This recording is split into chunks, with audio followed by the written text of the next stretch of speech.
Donc bonjour à tous, on se retrouve pour une nouvelle vidéo du cours de transcodage dans le cadre du module de compression et de transcodage d'images et de vidéos.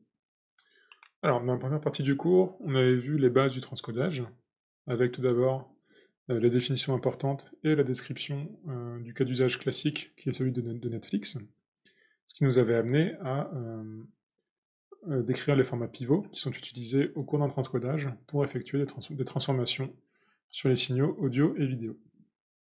Dans une deuxième partie du cours, on avait plutôt parlé de comment paramétrer un transcodage à travers la qualité, les codecs et les conteneurs vidéo. On avait commencé du coup par décrire toutes les caractéristiques des signaux audio et vidéo sur lesquels on peut venir influer durant un transcodage. Et on avait enchaîné par comment choisir ces différentes caractéristiques afin d'obtenir la meilleure qualité en fonction de trois contraintes principales qui sont la bande passante disponible, les capacités de calcul de l'utilisateur final et les capacités du player vidéo sur lequel la vidéo va être affichée. Donc ce qu'on avait vu, c'était qu'il fallait vraiment générer une multitude de transcodages différents, avec des paramètres et donc des caractéristiques de signaux différents,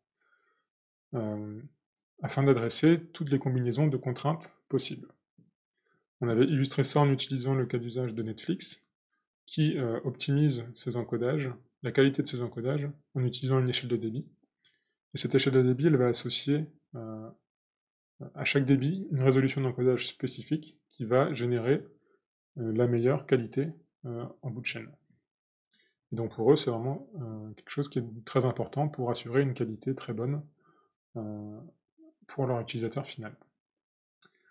Ensuite, on avait regardé vraiment tous les codecs et conteneurs de fichiers qu'il est possible d'utiliser à l'heure actuelle pour faire tous ces différents transcodages. Dans cette troisième partie, et donc dans cette vidéo, on va plutôt se pencher sur l'aspect transmission, puisque certes, on a vu qu'il fallait générer vraiment beaucoup de versions encodées différentes, mais on n'avait pas encore vu comment choisir laquelle de ces versions transmettre à l'utilisateur final. Et donc, comment on fait généralement, c'est qu'on va venir choisir dynamiquement telle ou telle version encodée en fonction des contraintes, et ce choix-là va être mis à jour à tous les instants T au cours de la lecture d'une vidéo. Et donc la technique utilisée pour faire cela, c'est l'adaptive streaming, et ça va être le sujet de cette partie. Alors, on va d'abord voir une petite introduction qui va rappeler le contexte et dire à quoi sert l'adaptive streaming. Ensuite, on va voir les principes de base de l'adaptive streaming, donc comment ça marche. Ensuite, on va voir les deux implémentations majeures qui sont utilisées actuellement dans tous les services de streaming actuels. Et enfin, on fera une petite aparté sur le HTML5 et notamment la balise vidéo qui a bien changé les façons de faire en adaptive streaming.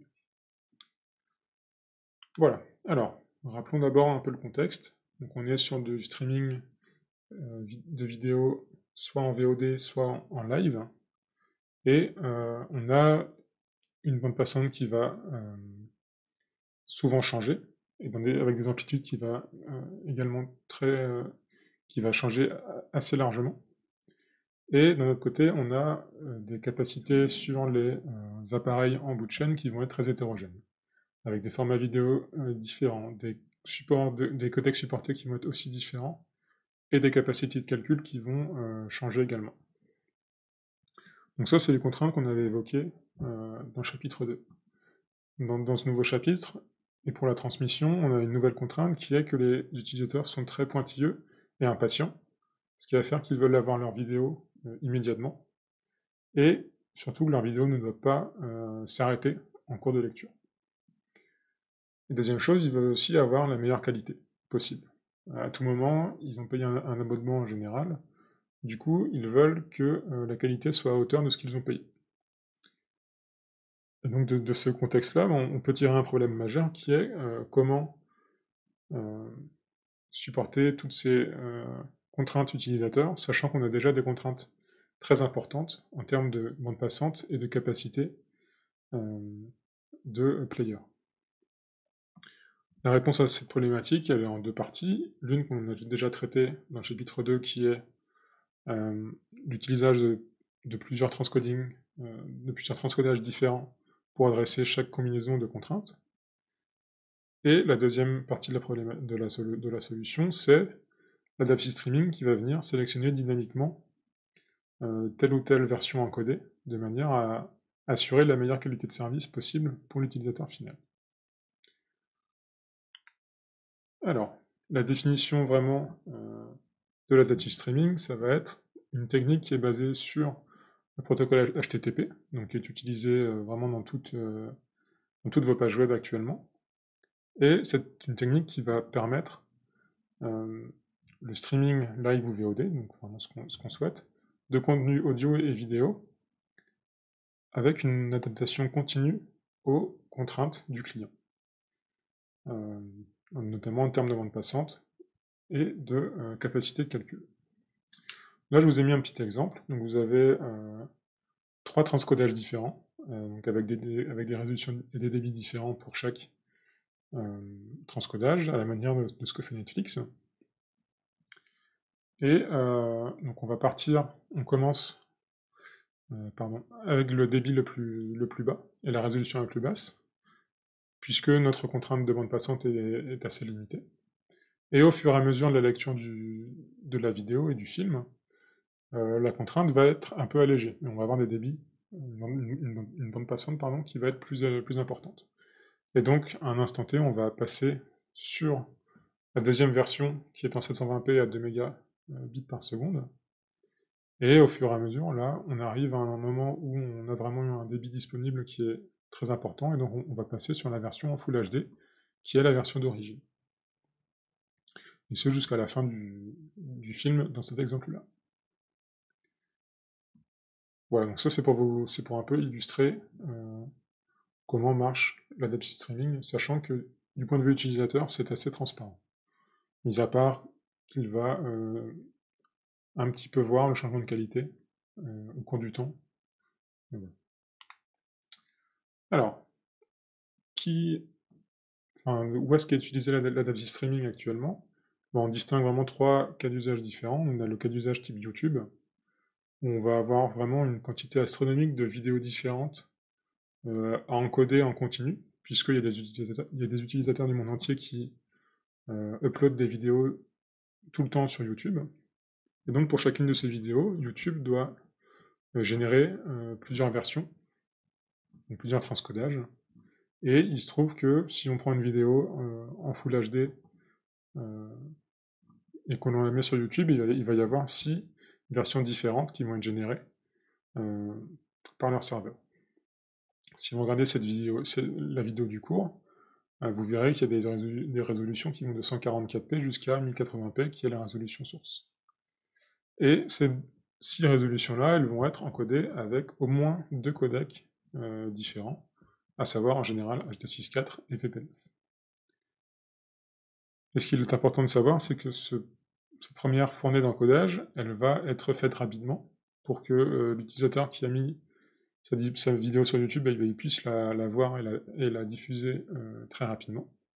Ce qui fait que l'encodage n'est pas optimal, puisqu'on a passé assez peu de temps sur l'encodage, donc on n'a pas fait les meilleurs choix en termes d'optimisation entre le débit et la qualité. Et ce que fait YouTube, en fait, c'est qu'ils vont... si la vidéo est populaire, et ben ils vont refaire des nouveaux transcodages qui vont faire des débits plus bas et une meilleure qualité, ce qui va à la fois être bénéfique pour YouTube parce que ça va coûter moins cher de transmettre un débit plus bas, et à l'utilisateur parce qu'il va avoir une meilleure qualité. Donc ça, c'est un cas d'usage où on a vraiment beaucoup de vidéos différentes à transcoder en un nombre assez limité de versions différentes. Maintenant, on prend le cas inverse, où on est sur plutôt un service payant type Netflix, Prime Video ou Hulu, où on va avoir une quantité assez limitée de contenus différents à encoder. Mais par contre, on veut vraiment une très bonne qualité en sortie. Donc on va faire un nombre très important de versions différentes.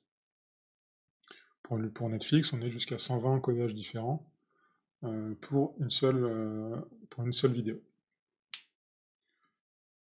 Et donc ces deux types de cas d'usage pour de la VOD, et ben, ils peuvent utiliser l'adaptive streaming plus ou moins finement en fonction du nombre de vidéos et de versions différentes à disposition. Et je vous ai mis un autre cas d'usage qui est le cas d'usage live, où là je vous ai mis Twitch parce que c'est une plateforme assez connue actuellement, qui fait du streaming principalement de contenu jeux vidéo, mais pas que. Et Twitch va générer en fait également plusieurs résolutions de chaque flux live qu'ils reçoivent. Ils vont faire plusieurs résolutions et plusieurs bitrates de manière à les transmettre aux utilisateurs finaux qui regardent ça chez eux. Et donc le nombre en fait de versions différentes va principalement dépendre de la source que le créateur de contenu va pouvoir envoyer jusqu'à Twitch, et surtout le nombre d'utilisateurs qui vont regarder, donc la popularité du canal.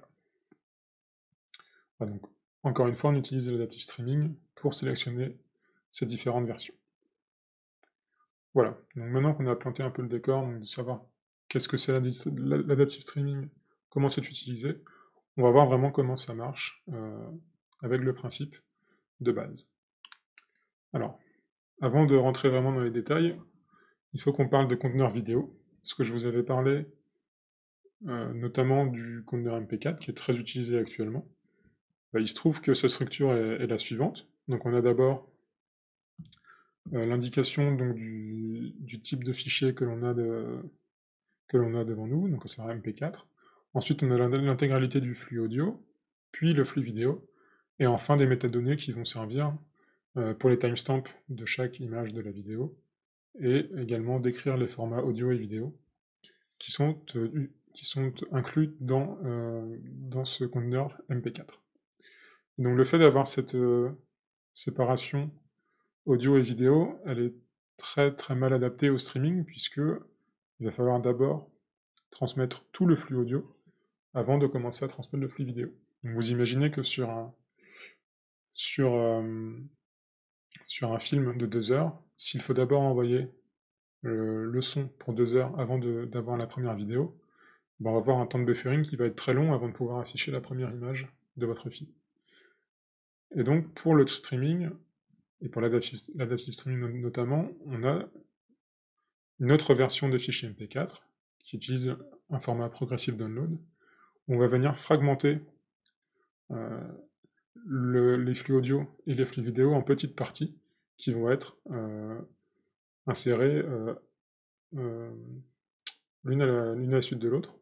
Donc un coup on met une partie de l'audio, un coup on met une partie de la vidéo, de manière à pouvoir commencer le décodage de chaque partie et l'affichage de chaque partie le plus tôt possible, et de faire l'affichage du coup pendant qu'on est en train de télécharger la vidéo en parallèle. Donc ça c'est très très important pour pouvoir permettre l'adaptive streaming. Et donc si on part de là, on se souvient, on a 3 débits, on a plusieurs versions encodées qui sont disponibles. Là, dans cet exemple-là, je vous en ai mis 3. Une avec un débit très élevé, une avec un débit moyen, et une avec un débit assez bas. Et donc on a ces 3 versions encodées disponibles dans un format progressive download. Et donc l'adaptive streaming, qu'est-ce qu'il va faire, et surtout de quoi il a besoin? Eh bien, il a besoin de pouvoir sauter d'une version encodée à une autre assez facilement. Et donc dans l'état actuel des choses, c'est pas vraiment possible. Donc ce qu'on va faire, c'est qu'on va d'abord venir segmenter chaque version encodée en plusieurs petites parties qu'on appelle chunks, qui vont avoir une taille variable. Ce qui est important, c'est que la taille soit la même dans toutes les versions disponibles de la vidéo. Et du coup, l'adaptive streaming va permettre de pouvoir sauter entre 2 différentes versions de vidéo à la fin de chaque chunk. On imagine qu'on est là, et bien si on arrive à la fin, on va pouvoir choisir de passer à un débit plus bas ou rester au même débit en fonction des contraintes qui sont actuellement en place au niveau de la transmission. Donc pour illustrer ça un peu plus facilement, je vais reprendre l'exemple du film Batman que j'avais pris au début. Donc on imagine que chaque image là, c'est une série de chunks, voilà. Ou c'est un chunk ou une série de chunks, peu importe.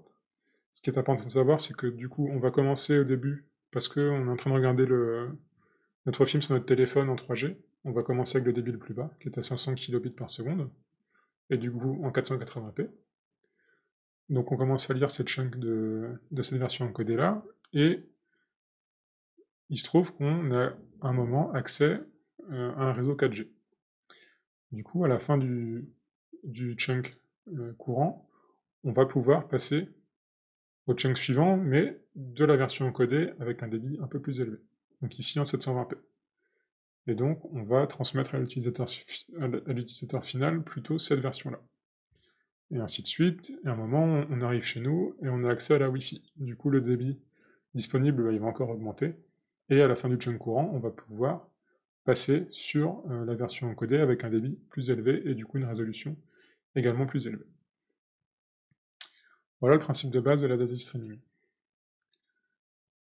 Maintenant, comment on sait quel débit choisir? Et bien ça va dépendre de la connexion qu'il y a entre l'utilisateur final et le serveur qui met à disposition les vidéos.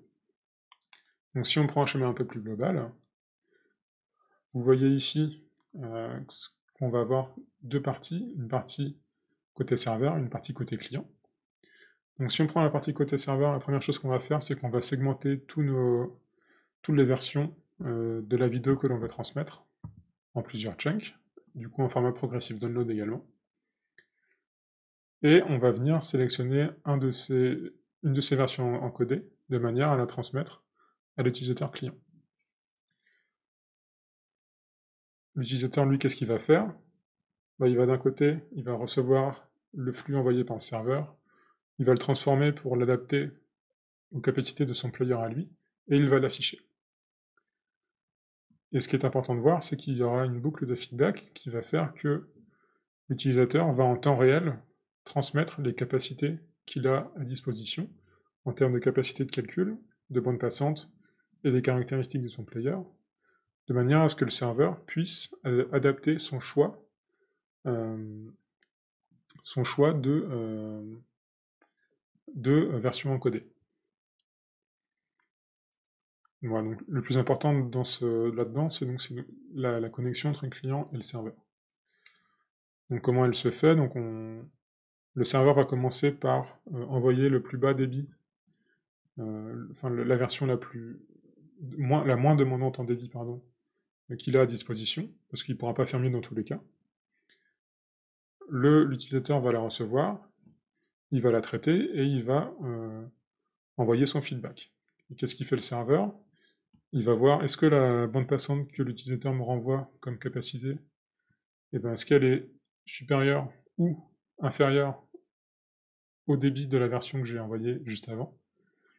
Et en fonction de ça, il va envoyer soit la même version si le débit et la bande passante sont les mêmes, ou alors il va le changer, il va prendre soit le débit un peu plus bas ou le débit un peu plus haut, en fonction de la bande passante qui est disponible.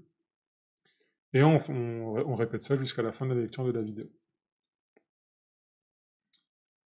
Voilà pour le principe de base. Je ne rentrerai pas plus dans les détails dans le cadre de ce cours, mais voilà, c'est le principe de base.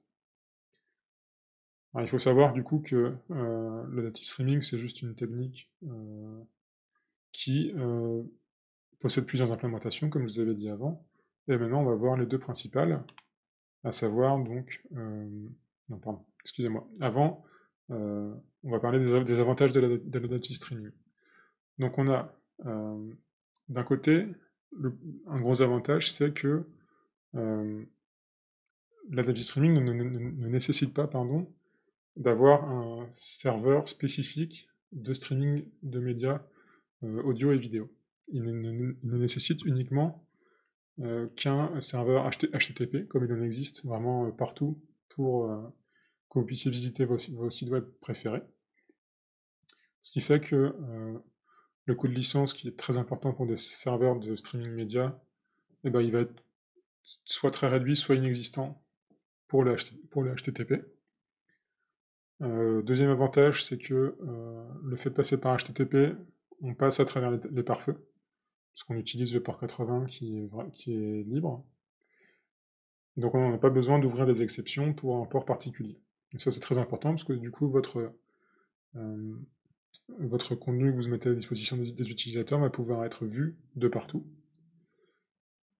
Ensuite, on a également un avantage assez important qui est le fait de pouvoir dupliquer les données des serveurs HTTP très facilement d'un serveur à un autre, et surtout d'utiliser des caches HTTP qui sont locales, donc ça, on parle de CDN, de manière à limiter les communications entre le serveur principal de Netflix et toutes les régions du monde qu'ils peuvent adresser. Typiquement, ça sert à spécialiser en fait chaque région. Typiquement, si on a aux US, on remarque que tous les utilisateurs regardent telle ou telle série parce que c'est très, très populaire là-bas. Et bon, on va avoir cette série stockée en local dans les caches HTTP qui sont aux US. Et au contraire, en Europe, on a une autre série qui est populaire que ici et pas aux US. Alors, on va faire pareil, on va avoir la série qui va être stockée en local ici, ce qui va limiter vraiment les transmissions entre les caches locales et les serveurs principaux de Netflix. Et dernier avantage, enfin, c'est que la du streaming est très simple à implémenter, que ce soit pour du live ou de la VOD, avec des protocoles qui sont vraiment qui sont assez largement supportés.